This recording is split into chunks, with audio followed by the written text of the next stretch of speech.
Харин хамгийн дуулууртай томото операторууд усан шумбагчд байсан юм. Яагад гэхээр нууцыг яаж хадгалахаас шалтгаалan тэдний амнаас хамаардаг байсан байна.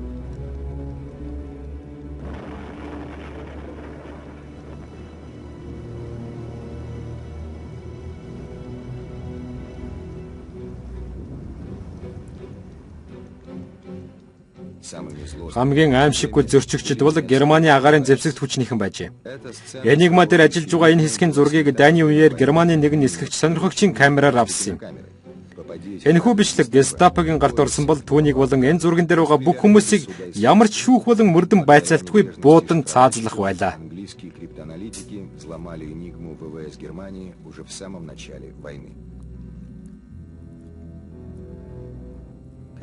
Нууцуг зохиогчдын хайн гүйлдэлийн тусламжтайгаар Английн нууцуг тайлагчид дайны эхэнд гэхэд Германы агаарын зэвсэгт хүчний Энигмагийн нууцыг тайлж уучрыг олсон юм аа. Мэдээж хэрэг үүн дээр ажил төгссөөгүй. Заслан авсан бичвэр нь герман хэл дээр байсан юм. Тэгээд ч тийм ч ойлгомжтой сайхан биш. Тийм болохоор блэчлээ цэцэрлэгт хүрээлэнд орчуулагчдын бүхэл бүтэн арим ажиллаж байжээ. Эдгээр хүмүүсийн гол зорилго нь Германы ойлгомжгүй хар яриаг топ бөгөөд тодорхой англи хэл рүү шилжүүлэх явдал байлаа. Үүнд ямар ч ойлгомжгүй зүйл байж болохгүй байсан. Яагаад гэвэл үүнээс болж хүмүүсийн амьдрал шийдэгдэх ёстой байсан юм. 1940 оны зуны турш германчууд Английн нисэх буудал үйлдвэр болон хотуудыг бөмбөгддөг байжээ. Геринг Англиг нэг сарын дотор бууж өгнө гэж Гитлер дамсан. Гэвч сар өнгөрч харин Гитлерийн ширээн дээр бууж өгөх тухай мэдэгдэл байсангүй. Дайны үед ч гэсэн тасралтгүй хэвлэгддэг байсан Британий сонингууд зоригт залуу нисгэгчдийн тухай болон дайснуудыг устгасан тоо томшгүй олон гавьяануудын тухай нийтэлсээр байсан юм аа.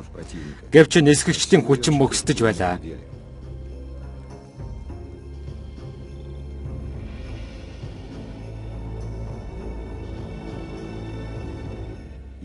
Английн хамгаалагчдын хунзгыг дүүргэн тэнцвүүлж тусалсан цорын ганц зүйл бол мэдээж хэрэг Энигмагийн нууц тайлалт.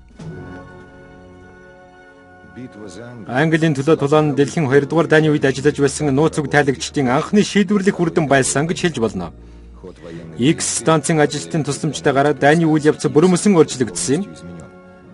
Дайсны онгоцнууд хаана барьж байгааг мэдээж хэрэг илрүүлэлтийн төхөөрөмжөөр мэдэх боломжтой байсан.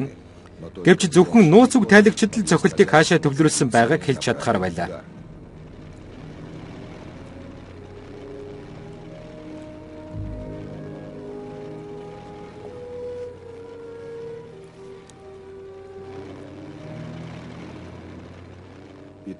(1940 оны 9 дугаар сарын 15-ны өдөр. Люфтваффед энэ өдрийг бүргэдийн өдөр гэж нэрлэсэн юм. Хүчин мөксдөх үе эхэлж германчууд хүний болон техникийн томоохон хохирол амсаж байгаа нь ойлгомжтой боллоо. Арлын бөмбөгдөлт баг багаар багасж Английн төлөө тулааныг хожижээ.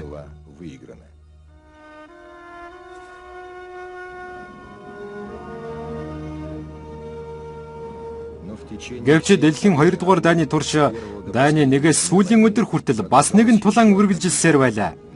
Их Британи болон Америкийн хувьд энэ дайны үед шийдвэрлэх тулаан байжээ. Тэр бол Атлантикийн төлөөх тулаан байлаа.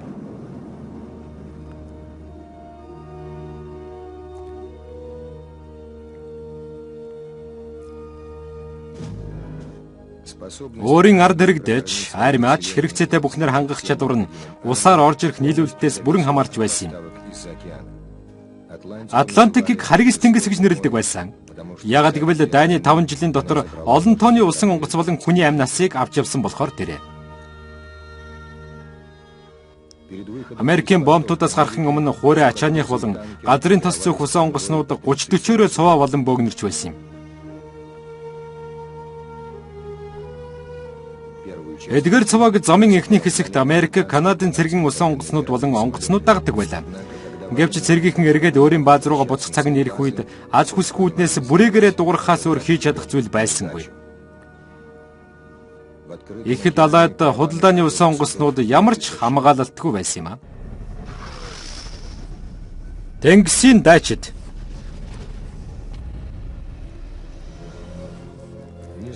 Тэр дайныг дэлхийн гэж нэрлсэн санаандгүй хэрэг байгаагүй. Дайны ажиллагаа 3 далайн усанд болж байлаа.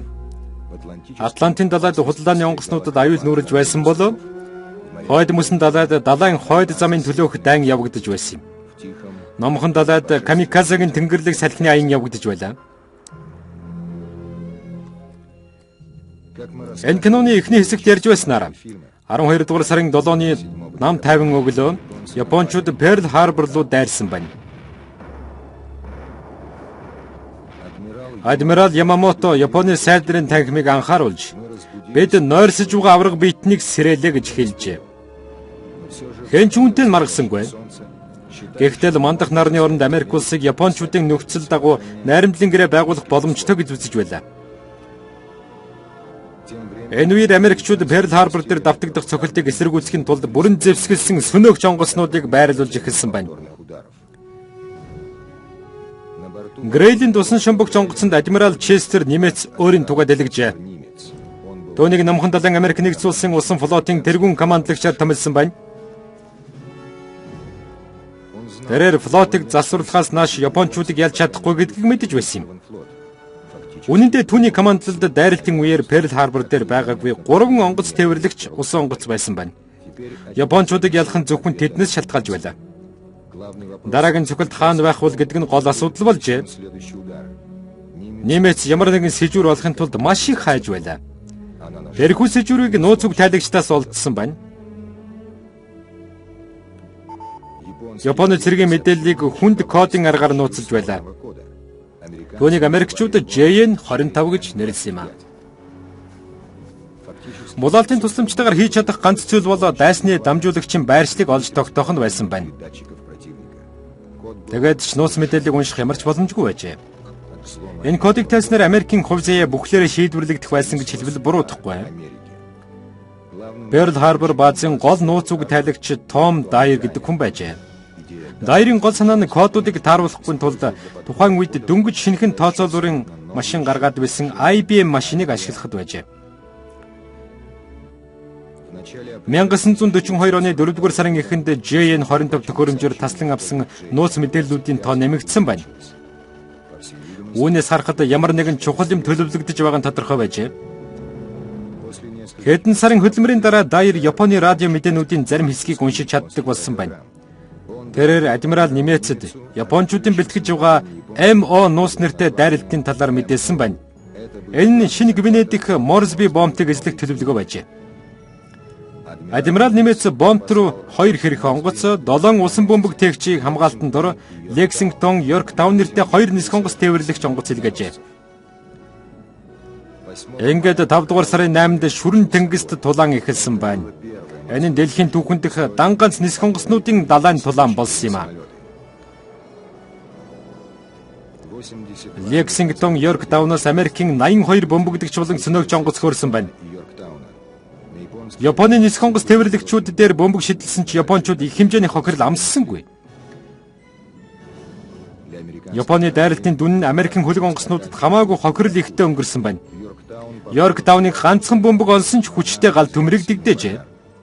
Лексингтон болохоор живсэн байна. Америкчуудын хохирол маш их байсан ч Морсби бомб руу дайрахаас бэлтгэсэн Япончуудын төлөвлөгөөг нурааж чадсан юм а.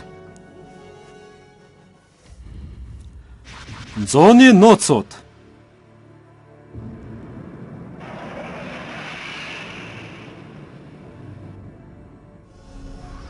Чонын сүрэг.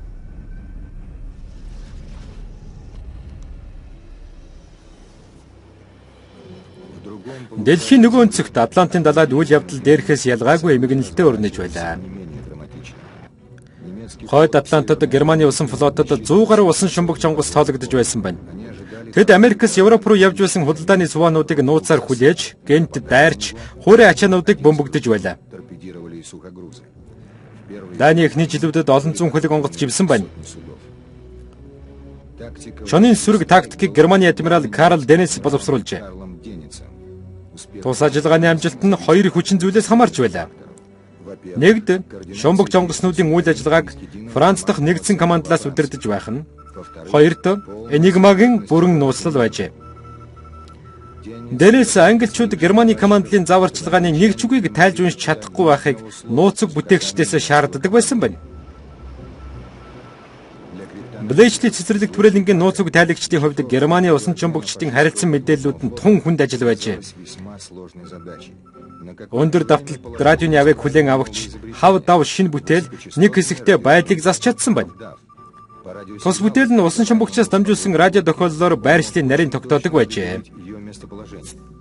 Гэсэн чи германчуудын тухай мэддэг байсан байна. Тиймээс радио дамжуулалтыг барихаас өмнө радио дамжуулалтыг багасгажээ.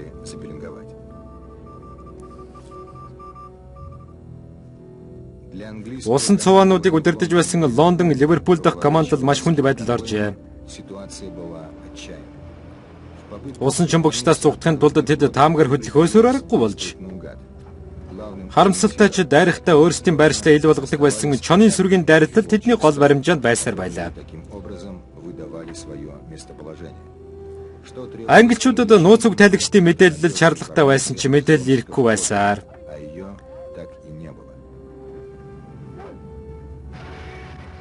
ингээд Английн нууц үг тайлагчид хан мөргөж байлаа. Усан энигмад өөр түлхүүр шаардлагатай байсан байна. Ийм түлхүүр 1941 онд гарч ирсэн юм. Атлантын төвд холбоотны усан онгоцсууд Германы Ю-110 усан шумбагч онгоцыг олзсон байна. Английн усан онгоцноос гүний бөмбөгнүүдийг буулгасан тул усан шумбагч усны гадарга дээр гарч ирэхээс аргагүй болжээ. Усан онгоцны багийнхан онгоцон дээрээ тесрэг бөмбөг байрлуулад өөрсдөө зугтсан байна. Гэвч тесрэг бөмбөг нь дэлбэрсэнгүй. Шумбагчийн тавцан дээр офицер Дэвид Бармын тэргүүтээ булан эзлэх баг буусан байна. Их Британий усан цэргийн хүчний офицер Дэвид Барм усан онгоцон дээр ослын гэрлэл асаалттай байсан. Бидний хувьд хамгийн чухал зүйл мэдээж Enigma машин байсан бөгөөд бид тэрнийг олсон. Машин хааны дэргэдэг ширээнд хаддаастай байсан. Бид тэрнийг авч явсан юм. Машинд байсан баримтууд нь сүүлийн 7 дугаар сарын мэдээллүүдийн кодуудыг агуулж байжээ. Энэ нь Английн нууц үг тайлагчдад Германы мэдээллүүдийг уншихаас гадна Enigma-гийн бүх 8 дискийн зураглалыг сэргээхэд тусалсан байна. Энэ нь тэр даруйд Атлантын далайн тулаанд үр нөлөөгөө үзүүлж эхэллээ. Ирэх сарууд нь Германы бүх усан шумбагч онгоцнуудыг мөн хангамжуудыг илрүүлж устгаж чадсан байна. Мэхлэлт. Перл Харбор баазын нууц үг тайлагчдын багийнхан Хайпл нууц нэртэй байсан юм а. Ийм баг байдаг тухай сайтар нууцлсан байлаа. Багийн удирдагч Жой Рачфорд мэдээлэл олохын тулд өдөр шинэгүй ажиллаж байлаа. 5 дугаар сарын эхэнд Япончуудын AF нууц нэртэй усан цэргийн ажиллагаа явуулах тухай төлөвлөгөөний баримтуудыг нэгтгэж эхэлсэн байна. Хамгийн гол нь энэ ажиллагаа хаашаа чиглэсэн байв. Рачфорд AF гэдэг нь Midway арал гэж таамаглажээ. Тэрээр өөрийнхөө таамаглалыг батлах нэгэн арга олсон байна. Midway арал дээр цэвэр усны их усүр байдаггүй байсан юм. Тентхийн амьдрал ус цэвэршүүлэлтээс бүрэн шалтгаалж байжээ. Рачфорд Midway арлаас цэвэр усны дутагдалд орсон бөгөөд ус зөөвөрлөгчөөр ус авчрахыг хүссэн мэдээлэл илгээхийг санал болгосон байна. 2 өдрийн дараа AF-д цэвэр усны асуудал гарлаа гэсэн Япончуудын мэдээллийг таслан авчээ. Энэ бол авах шаардлагатай байсан баталгаа мөн байлаа. Гайхалтай төлөвлөгдсөн худлан мэдээний дараа Midway цэргийн ангийг дайны бэлэн байдалд оруулсан байна. Туршуулан нисэх онгоцнууд Midway-г чиглэн явж байсан Японы 4 нисэх онгоцын үрлэгчийг илрүүлжээ. Энэ нь цохилтын гол анги байсан нь эргэлзээгүй. Бөмбөгдөгч онгоцнууд хөөрөнгүүт Midway дээгүүр Японы онгоцнуудын эхний давлгаа гарч ирсэн байна. Тухайн үед Голливуудын найруулагч Джон Форд Америк нэгдсэн улсын армийн бичлэгийг хийж байсан байна. Энэхүү зурагнуудыг дайснуудын дайралт эхлүүлсэн тэр мөчөд авч эхэлсэн байна. Японы туршлагатай нисгэгчид агаарын тулаанд Америк нэгдсэн улсын нисэх хүчний олон тооны сөнөөгч онгоцыг устгасан байна. Японы нисэх хүчин бүх арлын дээгүүр агаарын бүсийг хяналтанд авсан байлаа. Японы бөмбөгдөгчид дайралтын дараа онгоц тээвэрлэгчид дээрээ буцах үед Америкчууд Enterprise, Hornet-с өөрсдийн онгоцуудаа хөөргсөн байна. Тэд 200 милийн хол байралтай дайсны тээвэрлэгч онгоцнуудад хүрэх ёстой байжээ. Нисэх онгоцны сарвчанд 15 пуужин тээвэрлэгч онгоц байсан байна. Тэдгээр онгоцнууд маш их хуучирсан байсан бөгөөд тэдний нисэгчид нь өөрсдийгөө олшуулгын ёслолын баг гэж хүртэл нэрлэдэг байсан байна. Тэдгээрийг бүгдийг бөмбөгдөлтийн байнд хүрэхээс өмнө сөнөөсөн байна. Гэсэн ч Америкчууд дайснуудын усан баазууд дээр хүрч чаджээ. Enterprise-аас хөрсөн тэргүүний бөмбөгдөгч онгоцнууд бүх хурдаараа эргэлт хийж байгаа нисэх онгоц тээвэрлэгчийг олж харсан байна. Энэ бол хувь тохиол. Онгоцнууд довтлогоонд бэлтгэсэн байна. Эхний бөмбөг 10 цаг 26 минутанд унлаа. Сүүлийнх нь 10 цаг 30 минутанд. Энэ 4 минутын дотор Японы 4 нисэх онгоц тээвэрлэгч бөмбөгөнд өртөж гал төмөрт давтжээ. Тэд бүгд удалгүй живсэн байна. Медвен тулаан, номхон далайн тулаанд эргэлт болжээ. Хүчний тэнцвэрийг өөрийн талд огцом эргүүлсэн ийм тохиолдол урд өмнө ямар ч дайны түүхэнд гарч байгаагүй билээ. Энигма.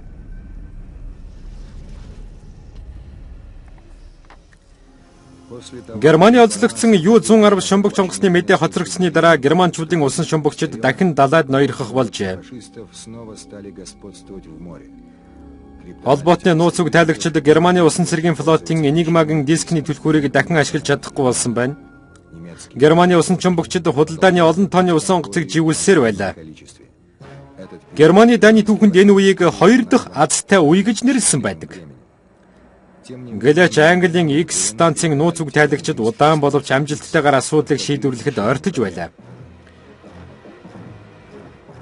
Тэр үед Германы эсрэг дайнд Америк улс нэгэнт татагдан орсон байлаа. Вашингтон Блэчли цэцэрлэг түрээлэнгийнхэн дайсны кодуудыг эвдэхийн тулд хамтран ажиллаж эхэлжээ. Дайсны усан шумбагчийг илрүүлж устгадаг шинэ илүү төгс зэвсэг нь Атлантын төлөөх дайны үйл явцыг өөрчилж эхэлсэн билээ. Английн мэрэгчлэтнүүд маш нарийн 10 см-ийн наривчлалтай илрүүлэх системийг зохион бүтээсэн юм. Тэд усан шумбагчийг усан дээрх ганц дурн нь гарсан бол илрүүлж чаддаг байсан юм. Алсын занд радио долгион хүлээн авах чадвартай хүний усан бөмбөгөөр зэвсгэлсэн нисэх онгоцуудыг хэрэглэж эхэллээ. Америк нэгдсэн улсад худалдааны онгоцнуудыг дагаж явдаг хэдэн 10 жижиг нисэх онгоц тээвэрлэгч онгоц бүтээсэн байна. Тэдгээр онгоцнууд нь усан шумбагчид худалдааны онгоцууд руу дарихад хариу давталгаа явуулдаг байжээ. Германы 2 дахь азтай үе дуусгар болсон байлаа. Адмирал Карл Деницийн тактик оршин тогтнож байсан суурийг нураасан байна. Английн нууц уг тайлагчид ашгүй нэг Энигма гэдэж чаджээ. Европ дахь дэлхийн 2 дугаар дайн дуусах үед 1945 оны 5 дугаар сард Германы адмирал Карл Дениц үлдсэн шумбагч онгоцнуудын багийнханд сүүлчийн мэдээг илгээсэн байна. Бүх усан шумбагчид дайны ажиллагаагаа зогсоо. Дениц ард түмэн ялагчдыг баяртайгаар угтаж авлаа.